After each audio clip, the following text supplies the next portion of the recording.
మా అక్కతో ఒక చిన్న పని పడి వాళ్ళ ఇంటికైతే మేము వెళ్ళామన్నమాట. మేము వెళ్ళిన రోజైతే థర్స్‌డే అవ్వడంతో నేను నాన్ వెజ్ తినకపోవడం వల్ల అందరికీ బిర్యానీ చేసి పెట్టి నాకైతే సింపుల్‌గా ఒక టమాటో రెసిపీ అయితే చేసి పెట్టింది. ఎప్పుడు నీ వంటకాలనే మా వంటలేమన్నా చూపిస్తావా ఆడియన్స్‌కి అని చెప్పి అడగడం వల్ల ఓకే షూట్ చేయి మరి నేనైతే ఎడిట్ చేసి అప్లోడ్ చేస్తానని చెప్పాను. అడిగింటే నా కెమెరా అయినా ఇచ్చింటాను కానీ తన ఫోన్లో షూట్ చేయడం వల్ల క్లారిటీ అంత క్లియర్గా రాలేదనమాట. ప్లీజ్ కొంచెం అడ్జస్ట్ అవ్వండి.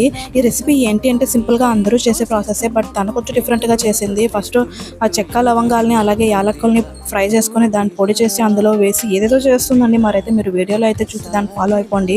అందరూ నన్ను వదిలేసి హాయిగా చికెన్ బిర్యానీ అయితే తిన్నారు. నా కోసం అని సింపుల్గా ఈ రెసిపీ అయితే చేసి పెట్టారండి. చేసి ఎంత ప్రేమగా చేసి పెట్టినా కూడా టేస్ట్ అయితే చాలా బాగుందన్నమాట. మీరు కూడా ఒకసారి ట్రై చేయండి. నా వీడియో అప్లోడ్ చేయండి అని చెప్పి ఇద్దరు అక్కలు అయితే అడుగుతారు, కానీ మంచిగా క్లారిటీగా అప్లోడ్ చేస్తే కదండి మీకు కూడా సరిగ్గా అర్థమవుతుంది వాళ్ళు ఏం చేస్తున్నారు ఏంటి అని చెప్పేసి. అందుకని చెప్పేసి అంత బ్యాడ్గా అయితే ఏం లేదు. కెమెరా అయితే ఇంకొంచెం క్లియర్గా ఉంటే మీకు ఇంకా బాగా అర్థమవుతుంది కదా అని చెప్పేసి అన్నాను.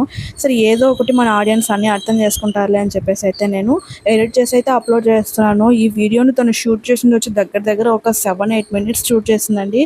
వేస్ట్ ఆఫ్ పార్ట్స్ అన్ని కట్ చేసి నేను ఎడిట్ చేసి అతికిచ్చి అప్లోడ్ చేసే లోపల ఈ టైం అయిందనమాట. మరైతే నేను అన్నాను నీకు కూడా ఒక యూట్యూబ్ ఛానల్ అయితే క్రియేట్ చేసి ఇస్తాను, నువ్వు చేసే డిఫరెంట్ రెసిపీస్ కూడా అందులో అప్లోడ్ చేయొచ్చు కదా, చాలా జనాలు చూసి నేర్చుకుంటారు అని చెప్పన్నాను.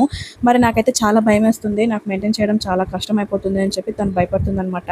మరి తను చేసిన ఈ రెసిపీని లైక్ చేసి తప్పకుండా సబ్స్క్రైబ్ చేసుకోండి. Bye bye.